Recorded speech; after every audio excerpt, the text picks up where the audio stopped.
ನಮಸ್ತೆ ರವಿ ಅಣ್ಣ. ನಮಸ್ತೆ ರಂಗನಾಥ್. ಈಗ ನಾನು ಅದೇ ಮತ್ತೆ ಪುನಃ ಕಳೆದ ವರ್ಷ ತಾವು 2 ಅದ್ಭುತ ಕೃತಿಗಳನ್ನು ಬರೆದಿದ್ರಿ. ಅದು ನಿಜಕ್ಕೂ ಕೂಡ ಯಕ್ಷಗಾನ ಕ್ಷೇತ್ರಕ್ಕೆ ಒಂದು ಅದ್ಭುತ ಕೊಡುಗೆಯಾಗಿ ಇದೀಗ ಪರಿಣಮಿಸಿ ಆಗಿದೆ. ಈಗ ತಾವು ಪುನಃ ಈ ವರ್ಷ ಮತ್ತೆ ಇನ್ನೊಂದು ಪುಸ್ತಕವನ್ನು ಬರಿತಾ ಇದ್ದೀರಿ ಅನ್ನುವಂಥ ವರ್ತಮಾನ ನನಗೆ ತಿಳಿದು ಬಂತು.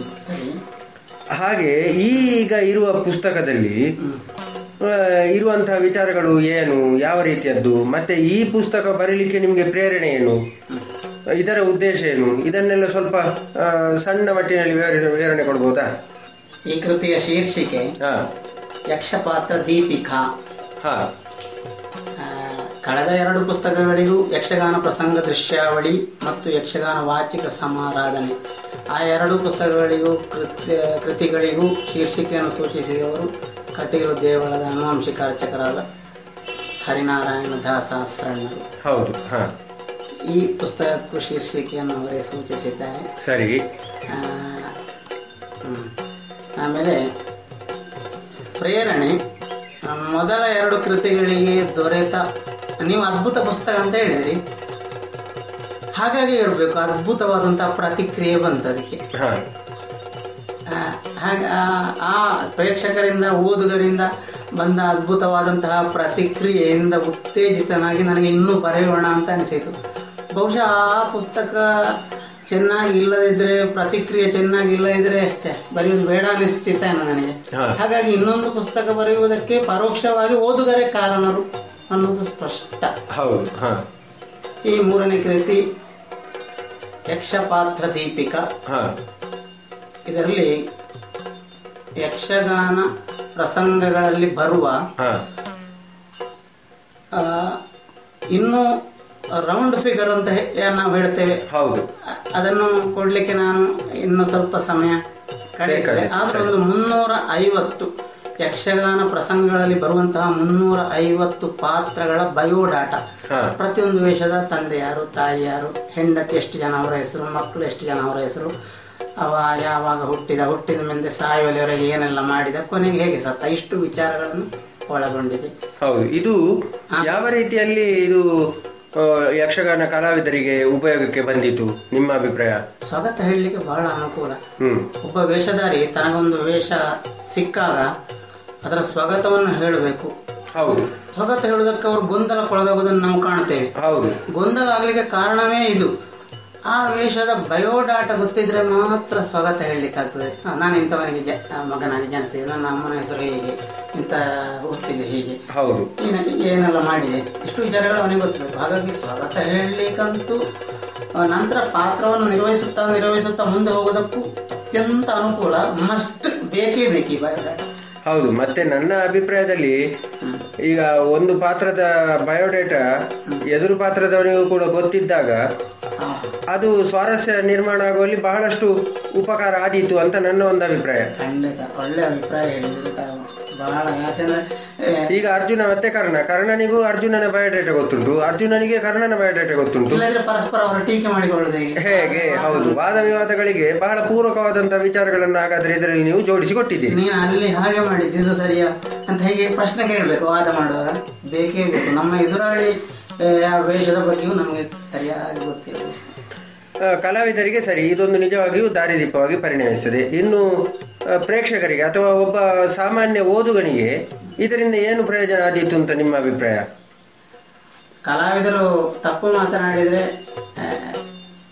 ಗೊತ್ತಾಗ್ತದೆ ಪ್ರೇಕ್ಷಕರಿಗೆ ಗೊತ್ತಾಗ್ತದೆ. ಅಥವಾ ಒಂದು ವೇಳೆ ಎಲ್ಲಾ ಮಾಹಿತಿಗಳು ಪ್ರೇಕ್ಷಕರಿಗೆ ಇರಬೇಕು ಅಂತ ಇಲ್ಲ. ಕಲಾವಿದನಾಗಿ ಕೆಲವು ಗೊತ್ತಿರೋದು, ಮನುಷ್ಯಾಗಿ ಹುಟ್ಟಿದ ಮೇಲೆ ಪ್ರೇಕ್ಷಕನೋ ಕಲಾವಿದನೋ ಗೊತ್ತಿಲ್ಲದ ವಿಚಾರಗಳು ಇರ್ತವೆ ಪ್ರತಿಯೊಬ್ಬ. ಹೌದು ಹೌದು. ಹಾಗಾಗಿ ಪ್ರಶ್ನಿಸಬಾರ್ದು, ನೀನು ತಪ್ಪು ಮಾತಾಡಿದ್ದಿ. ಹಾಗೆ ತಪ್ಪು ಮಾತನಾಡಿದಾಗ ಪ್ರೇಕ್ಷಕನು ಪ್ರಶ್ನಿಸಿದರೆ ಕಲಾವಿದನಿಗೂ ಅದು ತಿದ್ದಿಕೊಳ್ಳುವಲ್ಲಿ ಅನುಕೂಲ ಆಗ್ತದೆ. ಹೌದು, ಯಕ್ಷಗಾನದ ಬೆಳವಣಿಗೆಗೆ ಪೂರಕವಾಗ್ತದೆ. ಹಳೆಯ 2 ಪುಸ್ತಕದ ಬಗೆಗಿನ ಪ್ರತಿಕ್ರಿಯೆ ಬಗ್ಗೆ ನಿಮ್ಮ ಅಭಿಪ್ರಾಯ ಏನು? ನಿಮ್ಗೆ ಹೇಗನಿಸ್ತು? 2 ಪುಸ್ತಕಗಳನ್ನು ನೀವು ಕಳೆದ ವರ್ಷ ಬಿಡುಗಡೆ ಮಾಡಿದ್ರಿ ಡಿಸೆಂಬರಲ್ಲಿ. 1,500 ಹಾಗೆ 3,000 ಪ್ರತಿಗಳನ್ನು ನೀವು ಬಿಡುಗಡೆ ಮಾಡಿದ್ರಿ.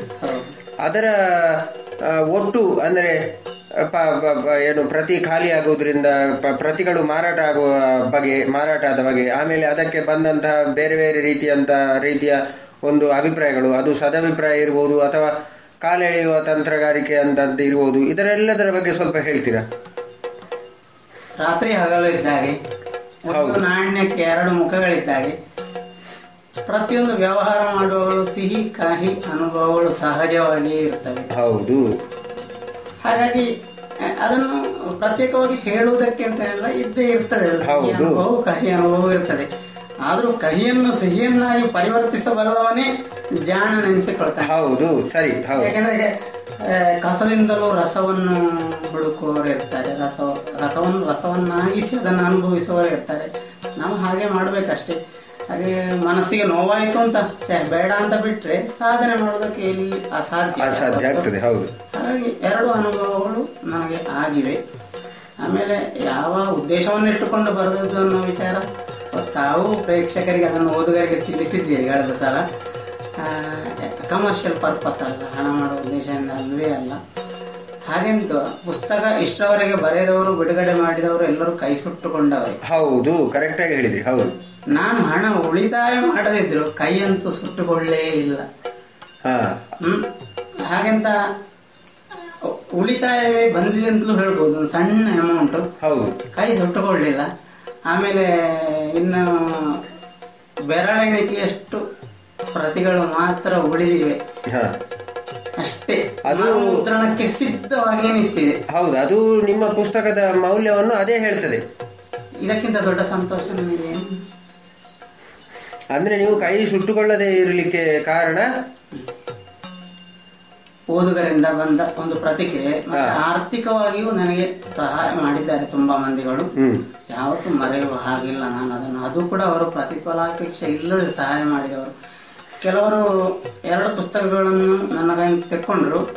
ಪುಸ್ತಕದ ನಿಜವಾದ ಮೌಲ್ಯ ಎಷ್ಟು ಅಷ್ಟಲ್ಲ, ಅದಕ್ಕಿಂತ ಹೆಚ್ಚು ಒಳ್ಳೆ ಕೆಲಸ ಮಾಡಿದ್ದೀನಿ, ಇಷ್ಟು ಇರಲಿ ನನ್ನ ಕೈಯಲ್ಲಿ, ಹೀಗೆ ಹೇಳಿ ಹೋದವರಿದ್ದಾರೆ. ಹೌದು. ಆಮೇಲೆ ಅದಕ್ಕಿಂತ ದೊಡ್ಡ ಮೊತ್ತದಲ್ಲಿಯೂ ನನಗೆ ಸಹಾಯ ಮಾಡಿದವರಿದ್ದಾರೆ. ನಾನು ಸಾರ್ವಜನಿಕವಾಗಿಯೂ ಪ್ರತ್ಯೇಕವಾಗಿ ಎಲ್ಲರನ್ನು ಹೇಳೋದು, ಯಾರೆಲ್ಲ ಸಹಾಯ ಮಾಡಿದ್ದಾರೆ ಅನ್ನೋ ಹಾಗೆ ಹೇಳ್ತಾ ಅಂದ್ರೆ ತುಂಬಾ ಮಂದಿಗಳು ಸಹಾಯ ಮಾಡಿದ್ದಾರೆ. ಹಾಗಾಗಿ ಎಲ್ಲರನ್ನು ನಾನು ನೆನಪಿನಲ್ಲಿಟ್ಟುಕೊಂಡು ಅವರಿಗೆ ಕೃತಜ್ಞನಾಗಿರುವುದೇ ನನಗೆ ಕರ್ತವ್ಯ ಅಂತ ನಾನು ಭಾವಿಸ್ತೇನೆ. ಈಗ ಈ ಪುಸ್ತಕ ಇದಕ್ಕೆ ಏನು ಶೀರ್ಷಿಕೆಯನ್ನು ಕೂಡ ತಯಾರಾಗಿದೆ. ಈಗ ಇದರಲ್ಲಿ ಬಯೋಡೇಟಾ ಅಂತ ಹೇಳಿದ್ರಿ, ಎಲ್ಲ ಸರಿ. ಈ ಪುಸ್ತಕದ ಮುದ್ರಣ ಇದೆಲ್ಲ ಹೇಗೆ ಕಳೆದ ಸರ್ತಿಯ ಹಾಗೆ ಅಥವಾ ಏನಾದರೂ ಅದರಲ್ಲಿ ವ್ಯತ್ಯಾಸಗಳುಂಟಾ? ಕಳೆದ ಬಾರಿ ತಾವೇ ಮುಂದೆ ನಿಂತು ಎಲ್ಲವನ್ನು ನೀವೇ ಮಾಡಿದ್ದು. ಈ ಸರ್ತಿ ಈ ಪುಸ್ತಕದ ಪ್ರಕಟಣೆಯ ಜವಾಬ್ದಾರಿಯನ್ನು ಯಾರು ಹೊತ್ತಿದ್ದಾರೆ? ಡಾಕ್ಟರ್ ಕೀಲಾರು ಗೋಪಾಲಕೃಷ್ಣಯ್ಯ ಪ್ರತಿಷ್ಠಾನ ಸಂಪಾಜಿ, ಮಹಾನ್ ಸಂಸ್ಥೆ ಒಂದು. ಹೌದು, ಅವರು ವೈದ್ಯರು, ಆಮೇಲೆ ಸಾಮಾಜಿಕ ಸೇವೆಯನ್ನು ಮಾಡುತ್ತಾ ಸುಳ್ಯ ಸೀಮೆಯಲ್ಲಿ ಹಿರಿಯರಾಗಿ ಗುರುತಿಸಿಕೊಂಡವರು. ಹೌದು, ಅವರ ಹೆಸರಿನಲ್ಲಿ ಪ್ರತಿಷ್ಠಾಪಿತವಾದಂತಹ ಸಂಸ್ಥೆ. ಜಾತಿ ಮತ ಪಂಥ ರಹಿತವಾಗಿ ಸಮಾಜ ಸೇವೆಯನ್ನು ಮಾಡುವುದನ್ನೇ ಪ್ರಧಾನ ಉದ್ದೇಶವನ್ನಾಗಿಟ್ಟುಕೊಂಡು ಚಿಗುರಡೆದಂತಹ ಈ ಸಂಸ್ಥೆ. ಹೌದು, ಅದರಲ್ಲಿ ಏನು ಸಂಶಯವೇ ಇಲ್ಲ. ಇವತ್ತು ಬಳಲಿದವರಿಗೆ ನೆರಳನ್ನೀಯುವ ಮಹಾನ್ ವೃಕ್ಷವಾಗಿ ಬೆಳೆದಿದೆ. ಹೌದು, ಯಕ್ಷಗಾನ ಸಂಘಟಕರು, ಕಲಾಭಿಮಾನಿಗಳು ಆದಂತಹ ಶ್ರೀ ತಲೆಂಗಳ ಶ್ಯಾಮ್ ಭಟ್ರ ನೇತೃತ್ವದಲ್ಲಿ ಈ ಮಹಾನ್ ಸಂಸ್ಥೆ, ಮೇರು ಸಂಸ್ಥೆ, ನಮ್ಮ ಈ ಪುಸ್ತಕ ಕೃತಿ ಯಕ್ಷಪಾತ್ರ ದೀಪಿಕಾವನ್ನು ಓದುಗರಿಗೆ ಅರ್ಪಿಸುವಂತ ಆಗಿದೆ. ಇದು ನನ್ನ ಭಾಗ್ಯ, ನಮಗೆಲ್ಲರಿಗೂ ಹೆಮ್ಮೆಯ ಸಂತೋಷದ ವಿಚಾರ ಅಂತ ಹೇಳಬಲ್ಲೆ ನಾನು. ಅಂದ್ರೆ ಇದರ ಮುದ್ರಣ ಇದು ಎಲ್ಲವೂ ಕೂಡ ಅವರದ್ದೇ? ಹೌದು, ಅವರ ನೇತೃತ್ವದಲ್ಲೇ ಆಗುವುದು. ನನಗದು ಸಂತೋಷ. ಯಾಕೆಂದ್ರೆ ಇದಕ್ಕಿಂತ ಹಿಂದೆಯೂ ಕೂಡ ಗೋವಿಂದ ಭಟ್ರ ಆತ್ಮವೃತ್ತ ಅಂತ ಯಕ್ಷೋಪಾಸನೆ, ಆಮೇಲೆ ಪಾರ್ಥಿಸುಬ್ಬನ ಯಕ್ಷಗಾನ ಕೃತಿಗಳು, ದ್ವಿತೀಯ ಮುದ್ರಣ, ಇಂತಹ ಪುಸ್ತಕಗಳನ್ನೆಲ್ಲ ಲೋಕಾರ್ಪಣೆಗೊಳಿಸಿದಂತಹ ಸಂಸ್ಥೆ. ಅಂತಹ ಪುಸ್ತಕಗಳನ್ನು ಲೋಕಾರ್ಪಣೆಗೊಳಿಸಿದಂತಹ ಸಂಸ್ಥೆ ನನ್ನ ಪುಸ್ತಕವನ್ನು ಓದುಗರಿಗೆ ಅರ್ಪಿಸ್ತದೆ ಅಂತ ಆದ್ರೆ ಕೃತಜ್ಞನಾಗಿರ್ಬೇಕು. ನೀವು 2 ಪುಸ್ತಕಗಳನ್ನು ಬರೆದಂತಹ ಸಂದರ್ಭದಲ್ಲಿ ನೀವು ಹೊಸ ಲೇಖಕ, ಅದುವರೆಗೆ ನೀವು ಪುಸ್ತಕಗಳನ್ನು ಬರೆದದ್ದೇ ಇಲ್ಲ. ಈಗ ನೀವು ಒಬ್ಬ ಅನುಭವಸ್ಥರು, ಈಗ 3ನೇ ಪುಸ್ತಕವನ್ನು ನೀವು ಬರಿತಾ ಇದ್ದೀರಿ. ಈಗ ನಿಮ್ಗೆ ಏನೇನಿಸ್ತದೆ? ಮೊದಲಿನಷ್ಟೇ ಕಷ್ಟ ಆಗಿದೆಯಾ ಅಥವಾ ಹೇಗೆ, ಸುಲಭ ಆಗಿದೆಯಾ, ಹೇಗೆ ಆಗಿದೆ ನಿಮ್ಮ ಅನುಭವ ಏನು? ಯುದ್ಧಕಾಲೇ ಶಸ್ತ್ರಾಭ್ಯಾಸ ಅಂತ ಒಂದು ಮಾತಿದೆ. ನಾಳೆ ಯುದ್ಧ ಅಂತ ಗೊತ್ತಾದ್ರೆ ಇವತ್ತು ಶಸ್ತ್ರಾಭ್ಯಾಸ ಮಾಡುದು. ಹಾಗೆ ಮಾಡಿದವನಿಗೆ ಸೋಲು ಕಟ್ಟಿಟ್ಟ ಬುತ್ತಿ. ಹೌದು, ಸದಾ ಯಾವಾಗಲೂ ಸಿದ್ಧನಾಗಿರ್ತಾನ, ಅವನಿಗೆ ಭಯ ಇಲ್ಲ. ಯಾವಾಗಲೂ ನಾಳೆ ದಿವಸ ಯುದ್ಧ ಬಂದೀತು ನಮಗೆ ಅಂತ ಯಾವತ್ತೂ ನಿರಂತರವಾಗಿ ಶಸ್ತ್ರಾಭ್ಯಾಸ ಮಾಡಬೇಕು. ಹೌದು, ಹಾಗೆ ಕೆಲವೊಮ್ಮೆ ರೂಢಿ ಶಾಸ್ತ್ರಕ್ಕಿಂತಲೂ ಬಲಿಷ್ಠವಾಗಿರ್ತದೆ. ಹೌದು, ರೂಢಿಯ ಮಾತುಗಳು ಕರೆಕ್ಟ್. ಹೌದು, ಈಗ ವೇದ ಸುಳ್ಳಾದರೂ ಗಾದೆ ಸುಳ್ಳಾಗದಂತ ಒಂದು ಮಾತುಂಟು. ಉಗುಳಿ ಉಗುಳಿ ರೋಗ ಹೊಗಳಿ ರಾಗ. ಹೌದು, ಆ ಮಾತನ್ನು ಇಲ್ಲಿಗೆ ಹೊಂದಿಸಿಕೊಳ್ಬಹುದು ನಮಗೆ. ಯಾಕಂದ್ರೆ ಪ್ರಾರಂಭದಲ್ಲಿ ನಾನು ಬರೆಯುವಾಗ ಆ ವಿಭಾಗಕ್ಕೆ ಹೊಸಬ, ಈಗ ಸರಿಯಾಗಿ ಮೂಡಿ ಬರಬೇಕು ಅಂತ ಆದ್ರೆ 1 ಬಾರಿ ಬರೆದದ್ದನ್ನು 4 ಬಾರಿ ಆದ್ರೂ ತಿದ್ದಬೇಕಿತ್ತು ನಾನು. 4ನೇ ಬಾರಿ ನನಗೆ ಸರಿ, ಓಕೆ, ಈಗ ಸರಿ ಆಯ್ತು ಅಂತ ಹೇಳಿ. ಹಾಗೆ ಈಗ ಹಾಗಲ್ಲ, ಬರೆಯುತ್ತಾ ಹೋದಾಗೆ ಅದು ಸರಿ ಉಂಟು ಅಂತಲೇ ಮತ್ತೊಮ್ಮೆ ನೋಡಿದಾಗ ಸರಿ, ಒಂದೇ ಬಾರಿಯಲ್ಲಿ ಸರಿ ಬರೆದಿದ್ದೇನೆ ನಾನು. ಹಾಗೆ ಬರೆಯುವಲ್ಲಿ ಬಹುಶಃ ಪ್ರೌಢನಾಗಿದ್ದೇನೆ ಅಂತಲ್ಲ, ಪ್ರೌಢತೆಯತ್ತ ಸಾಗುತ್ತಿದ್ದೇನೋ ಅನಿಸ್ತಾ ಉಂಟು ನನಗೆ. ಈ ಪುಸ್ತಕ ಬರೀಲಿಕ್ಕೆ ಅಂದ್ರೆ ಇದಕ್ಕೆ ಬೇಕಾದ ಎಲ್ಲ ಒಂದು ಸಾಮಗ್ರಿಗಳನ್ನು ಒಟ್ಟು ಮಾಡಿ ಈ ಪುಸ್ತಕ ಬರೀಲಿಕ್ಕೆ ಒಟ್ಟು ನಿಮ್ಗೆ ಎಷ್ಟು ಸಮಯ ತಗುಲಿತು? ಕಳೆದ ವರ್ಷ ಮೇಳದ ತಿರುಗಾಟದಲ್ಲಿ ನಾನು ಹಗಲು ಹೊತ್ತು ರಾತ್ರಿ ಫುಲ್ ಕೆಲಸ ಮಾಡುವ. ನಾನು ಹಾಸ್ಯಕಾರನಿಗೆ ನಾನು ಒಬ್ಬನೇ ಇದ್ದದ್ದು. ಹೌದು, ಒಬ್ಬನೇ ಹಾಸ್ಯಗಾರ ಆದ್ರೆ ಕಟೀಲು ಮೇಳಗಳಲ್ಲಿ ಎಷ್ಟು ದುಡಿಮೆ ಉಂಟು ಅಂತ ನಾನು ಅದನ್ನು ಪ್ರತ್ಯೇಕವಾಗಿ ಹೇಳಬೇಕಾದಿಲ್ಲ. ಹೌದು, ಅದು ಇಡೀ ರಾತ್ರಿ ಆಟದಲ್ಲಿ ಆಗುವಾಗ ಹೆಚ್ಚು ದುಡಿಮೆ ಇರ್ತದೆ ಸ್ವಾಭಾವಿಕವಾಗಿ. ಹೌದು, ಆದ್ರೂ ಹಗಲು 1 ಗಂಟೆ ಹೊತ್ತು ನಾನು ಬರೀತಾ ಇದ್ದೆ.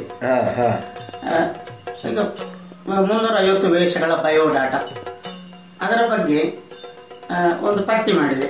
ಹಗಲು ಕೂತ್ಕೊಂಡು 350 ವೇಷಗಳು ಯಾವುದೆಲ್ಲ, ಮತ್ತೆ ಇವತ್ತು ಬಿಟ್ಟು ಹೋದ್ರೆ ಇವತ್ತೊಂದು ಹೊಸ ಪ್ರಸಂಗ ಬಂದ್ರೆ ಅದರಲ್ಲಿ ಎಷ್ಟು ವೇಷಗಳು ಉಂಟು ಅಂತ ನನಗೆ ಬಾಯ್ಪಾಠ ಉಂಟು. ಅದನ್ನು ನೋಡಿ ಯಾವ್ದಾದ್ರು ಬಿಟ್ಟು ಹೋಗಿದೆ ಅಂತ. ಹಾಗೆ ಮೊದಲು ಆ ಪಟ್ಟಿಯನ್ನು ತಯಾರು ಮಾಡಿದೆ ತಿರುಗಾಟದಲ್ಲಿ. ಆಮೇಲೆ ಆ 350 ವೇಷಗಳ ಬಗ್ಗೆಯೂ ಒಂದು ಬಯೋಡಾಟಾದಲ್ಲಿ ಒಂದು 60-60% ನನಗೆ ಬಾಯ್ಪಾಠ ಇತ್ತು, ಗೊತ್ತಿತ್ತು. ನಿಮಗೆ ಸ್ವತಃ ಗೊತ್ತಿತ್ತು ಇಂಥವನ ತಂದೆ ಯಾರು, ಇಂಥವನ ಅಜ್ಜ ಯಾರು, ಇಂಥವನ ಹೆಂಡತಿ ಮಕ್ಕಳ ಹೆಸರು. ಸಾಧಾರಣ 60% ನಮಗೆ ವೇಷಧಾರಿಗಳಿಗೆ ಯಾವಾಗಲೂ ಸ್ಟಡಿ ಮಾಡ್ತಾ ಓದುತ್ತಿರುವವನಿಗೆ ಗೊತ್ತಿರ್ತದೆ. ಹೌದು, ಎಲ್ರಿಗಲ್ಲ ಓದಿ, ಅಂದ್ರೆ ಅಧ್ಯಯನಶೀಲ ಕಲಾವಿದನಿಗೆ ಗೊತ್ತಿರ್ತದೆ. ಸರಿ. ಹಾಗೆ ನಾನು ಅದನ್ನು ಬರೀತಾ ಅಷ್ಟನ್ನು ಬರೆದು ನಾನು ತಿರುಗಾಟದಲ್ಲಿ ಸಿದ್ಧಪಡಿಸಿ ಇಟ್ಟುಕೊಂಡಿದ್ದೆ ಅದನ್ನು. ಆಮೇಲೆ ಈಗ ಮೇಳದ ತಿರುಗಾಟ ಮುಗಿದು ಜೂನ್ ಜುಲೈಯಲ್ಲಿ ಎಲ್ಲ ಬರೆದು ಅದೀಗ ಪರಿಪೂರ್ಣ ಅಂತ ನಾನು ಹೇಳುವುದಿಲ್ಲ, ನನಗೆ ತಿಳಿದಷ್ಟು ನಾನು ಬರೆದು ಬಯೋಡಾಟವನ್ನು ಒದಗಿಸಿದ್ದೇನೆ. ಸರಿ, ಇದು ಯಾವ ಸಮಯದಲ್ಲಿ ಬಿಡುಗಡೆ ಅಂತ ನಿಮ್ಮ ಒಂದು ಅಭಿಪ್ರಾಯ? ನವೆಂಬರ್ ತಿಂಗಳಲ್ಲಿ. ಎಲ್ಲಿ? ಕಲ್ಲುಗುಂಡಿಯಲ್ಲಿ ಡಾಕ್ಟರ್ ಕಿಲಾರ್ ಗೋಪಾಲಕೃಷ್ಣಯ್ಯ ಪ್ರತಿಷ್ಠಾನ ಸಂಪಾಜೆ ಎಂಬಂತಹ ಮಹಾನ್ ಸಂಸ್ಥೆ ಅವರು ಈ ಪುಸ್ತಕವನ್ನು ಓದುಗರಿಗೆ ಅರ್ಪಿಸ್ತಾರೆ, ಲೋಕಾರ್ಪಣೆಗೊಳಿಸ್ತಾ ಇದ್ದಾರೆ. ಅದೇ ನಮಗೆಲ್ಲ ಸಂತೋಷದ ವಿಚಾರ, ಅದು ಹೆಮ್ಮೆಯ ವಿಚಾರ.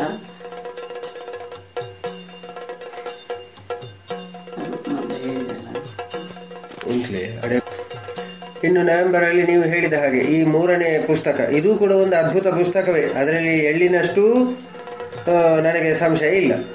ನಾನು ಸ್ವತಃ ಪುಸ್ತಕವನ್ನು ನೋಡಿದ್ದೇನೆ, ಕೆಲವು ಪಾತ್ರ ಪಟ್ಟಿಗಳನ್ನು, ಬಯೋಡೇಟಾವನ್ನು ನಾನು ಗಮನಿಸಿದ್ದೇನೆ. ಅದರಲ್ಲಿ ಇದುವರೆಗೆ ಎಲ್ಲೂ ಕಂಡು ಕೇಳರಿಯದಂತಹ ಅಮೂಲ್ಯವಾದಂತಹ ವಿಚಾರಗಳು ಅದರಲ್ಲಿ ಅಡಕವಾಗಿದೆ. ಸ್ವತಃ ನಾನೇ ಹಲವಾರು ವಿಚಾರಗಳನ್ನು ನಾನೇ ಇದರಿಂದ ತಿಳಿಯುವಂತೆ ಆಯಿತು. ಅಂದರೆ ನಾನೇನು ಬಹಳ ತಿಳಿದವಂತಲ್ಲ, ಅಂತೂ ಬಹಳಷ್ಟು ಹೊಸ ವಿಚಾರಗಳು ಇದರಲ್ಲಿದೆ. ಇದು ಯಕ್ಷಗಾನ ಲೋಕಕ್ಕೆ ಅಥವಾ ಪೌರಾಣಿಕ ಕ್ಷೇತ್ರಕ್ಕೂ, ಪೌರಾಣಿಕವಾದಂತಹ ಅಧ್ಯಯನ ಮಾಡುವವರಿಗೂ ಕೂಡ ಇದು ಅದ್ಭುತವಾದಂತಹ ಒಂದು ಆಕರ ಗ್ರಂಥವಾಗಿ ನಿಲ್ಲುವುದರಲ್ಲಿ ಯಾವುದೇ ಸಂಶಯ ಇಲ್ಲ. ಇಂಥ ಒಂದು ಅಭೂತಪೂರ್ವವಾದಂತಹ ಕೃತಿಯನ್ನು ಬರೆದು ಲೋಕಾರ್ಪಣೆ ಮಾಡಲಿಕ್ಕೆ ಸಿದ್ಧರಾಗಿರುವ ನಿಮ್ಮ ಒಂದು ಕೊನೆಯ ಮನದಾಳದ ಮಾತುಗಳನ್ನು ಹೇಳಿ. ಕಳೆದ 2 ಪುಸ್ತಕಗಳ ಬಿಡುಗಡೆ ಸಮಾರಂಭಕ್ಕೂ ದೂರದ ಊರಿಂದ, ಆಮೇಲೆ ಊರ ಪರ ಊರ ನನ್ನನ್ನು ಪ್ರೀತಿಸಿ ಬಹಳಷ್ಟು ಮಂದಿಗಳು ಬಂದರು, ನನಗೆ ಪ್ರೋತ್ಸಾಹ ಕೊಟ್ಟರು. ಅವರಿಗೆಲ್ಲ ಈ ಸಂದರ್ಭದಲ್ಲಿ ನಾನು ಒಂದು ಕೃತಜ್ಞತೆಗಳನ್ನು ಹೇಳಬೇಕಾದ ನನ್ನ ಕರ್ತವ್ಯ, ಮರೆಯುವ ಹಾಗಿಲ್ಲ. ಅವರಿಗೆ ಕೃತಜ್ಞನಾಗಿದ್ದೇನೆ. ಆಮೇಲೆ ಆರ್ಥಿಕವಾಗಿಯೂ ಸಹಾಯ ಮಾಡಿದ ಮಹನೀಯರಿದ್ದಾರೆ, ಅವರಿಗೂ ಕೂಡ ವಂದನೆಗಳನ್ನು ಸಲ್ಲಿಸ್ತಾ ಇದ್ದೇನೆ. ಆಮೇಲೆ ಮುಂದೆಯೂ ಇದೇ ರೀತಿಯ ಶುಭ ಹಾರೈಕೆ, ಪ್ರೋತ್ಸಾಹವನ್ನು ಬಯಸ್ತಾ ಇದ್ದೇನೆ. ಪ್ರಾಮಾಣಿಕವಾಗಿ ಪರಮಾವಧಿ ಇನ್ನೂ ನಾನು ಕೊಡುಗೆಗಳನ್ನು ಕೊಡುವುದಕ್ಕೆ ಯಕ್ಷಗಾನಕ್ಕೆ ನನ್ನಿಂದಾದ ಪ್ರಯತ್ನವನ್ನು ಖಂಡಿತ ಮಾಡ್ತೇನೆ. ನಮಸ್ಕಾರ. ನಮಸ್ತೆ.